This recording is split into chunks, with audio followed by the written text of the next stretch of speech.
You do not notice when you begin disappearing. There is no announcement, no visible fracture, no moment dramatic enough to remember later.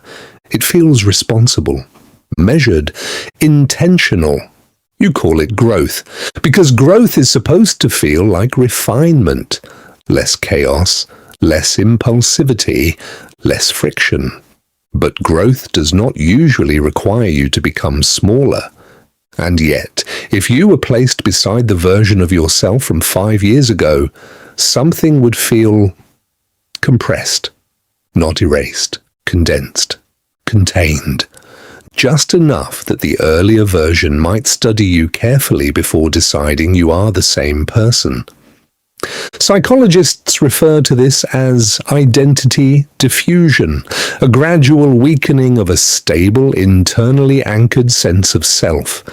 It does not look like a breakdown. It looks like adaptation. It is often reinforced by operant conditioning, the same behavioral principle that trains habits through reward and relief.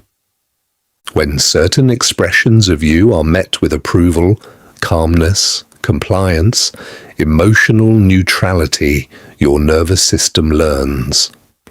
When certain expressions are met with discomfort, disagreement, intensity, unpredictability, your nervous system learns faster. The brain is not concerned with authenticity. It is concerned with safety. Neural circuits reorganize around what reduces social threat. Over time, this produces what cognitive scientists call a self-verification loop, a cycle in which you behave in ways that confirm the identity others have accepted, and others respond in ways that reinforce that version of you. It feels stable, because it is. But stability is not the same as wholeness. At first, the shift appears healthy. You become less reactive. You pause before responding. You choose your words carefully. You learn which parts of yourself create tension and which parts create smoothness. You begin to value smoothness. You describe this as emotional intelligence, as maturity, as no longer being ruled by ego or impulse, and in many contexts, that interpretation is correct. You are praised for being grounded, reliable, easy to work with, less complicated than before. You feel proud of the restraint. Nothing appears lost, only refined. But refinement over time can become reduction, and reduction, when repeated, becomes identity. Sign 1. You edit yourself before you speak. Not dishonestly, strategically. You instinctively scan your thoughts for sharp edges. You soften disagreement before it is expressed. You replace certainty with neutrality. The adjustment is subtle, almost invisible. This is driven by anticipatory social cognition, the brain's capacity to simulate potential rejection before it occurs. The anterior cingulate cortex, highly sensitive to social exclusion, activates even at the possibility of disapproval. So you preempt it, you remove the parts most likely to create friction. The original thought rarely survives intact. It dissolves in favor of something safer. Over time, this editing becomes automatic. You no longer feel silenced. You feel reasonable. Sign 2. Your preferences become fluid, excessively fluid. Where to eat, what to watch, where to live, what to believe. You call it flexibility. You tell yourself you are simply open-minded, but there is a difference between openness and absence. Repeatedly deferring produces relief. Relief becomes reward. Reward strengthens neural pathways. The brain begins to associate preference expression with potential conflict, and conflict with threat, so it quietly minimizes preference. Soon, you are unsure whether you genuinely agree with others or whether agreement simply feels safest. Sign 3.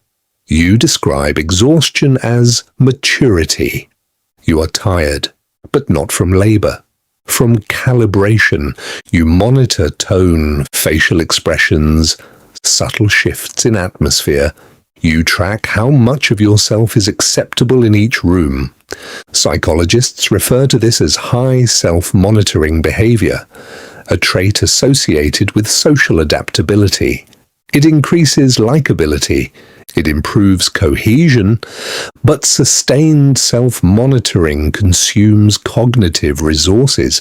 It creates distance between impulse and expression. You become fluent in performance, less fluent in instinct. Eventually, you notice something unsettling. You are most unsure of who you are when no one is evaluating you. Sign 4.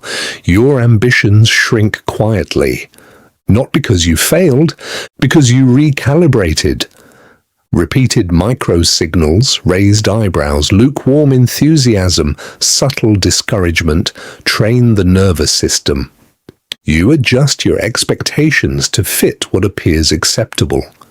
You tell yourself you are being realistic, responsible, grounded. This resembles what researchers describe as learned constraint, a gradual narrowing of perceived possibility after repeated low-intensity discouragement. There is no dramatic defeat, only incremental ceiling reduction.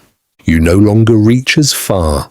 Not because you cannot, because you have trained yourself not to anticipate reward there. Sign 5. You feel safest when unnoticed. Visibility used to feel expansive. Now, it feels exposed.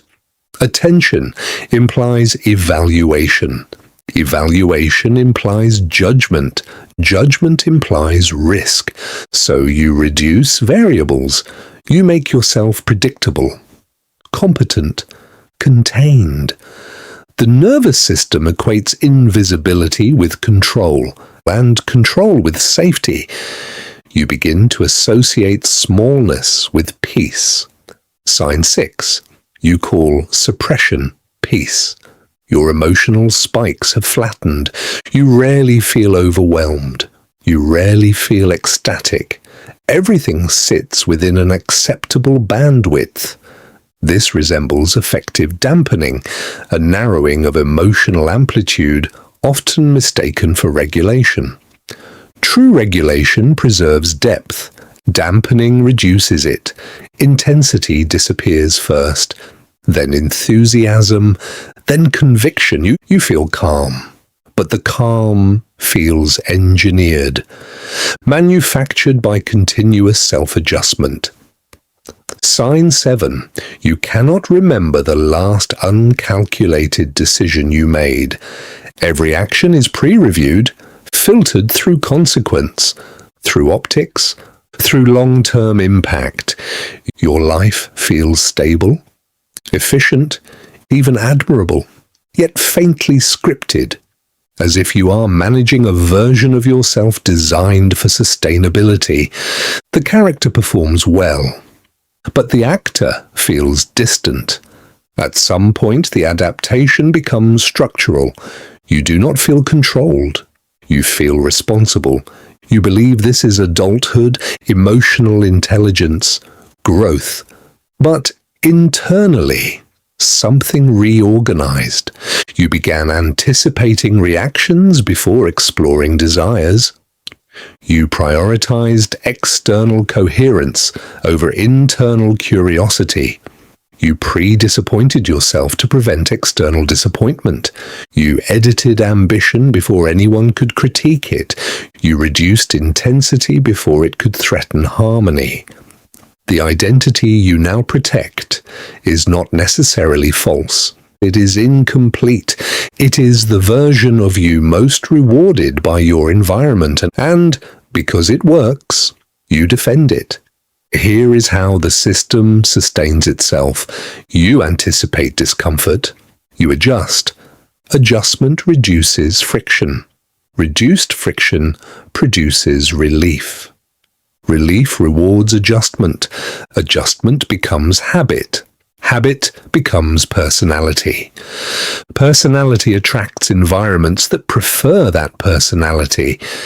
Those environments reinforce the adaptation. The loop closes. Self-monitoring feeds suppression. Suppression feeds safety. Safety reduces ambition. Reduced ambition lowers risk. Lower risk minimizes rejection.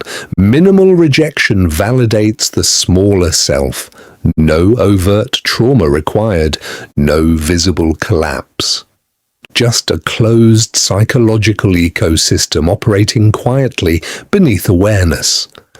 The system does not feel oppressive. It feels stable, which is why it persists. The turning point is subtle. You are not being actively restricted. You are self-stabilizing, your nervous system optimized for predictability. And in doing so, it deprioritized expansiveness. Nothing appears broken. You function. You succeed. You are dependable, but something feels thinner, quieter, less vivid. Awareness does not dismantle this immediately. It alters perception.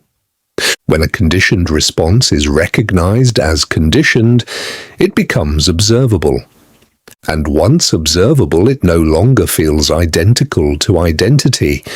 It feels like adaptation. Patterns that once felt like personality begin to reveal their origins.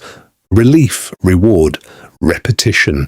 You do not need to dramatize this realization. It is not catastrophic. It is structural. Growth expands capacity. Disappearance reduces variance. And the two can feel almost identical from the inside. The most reliable way to lose yourself is to slowly become the version of you that causes the least disturbance.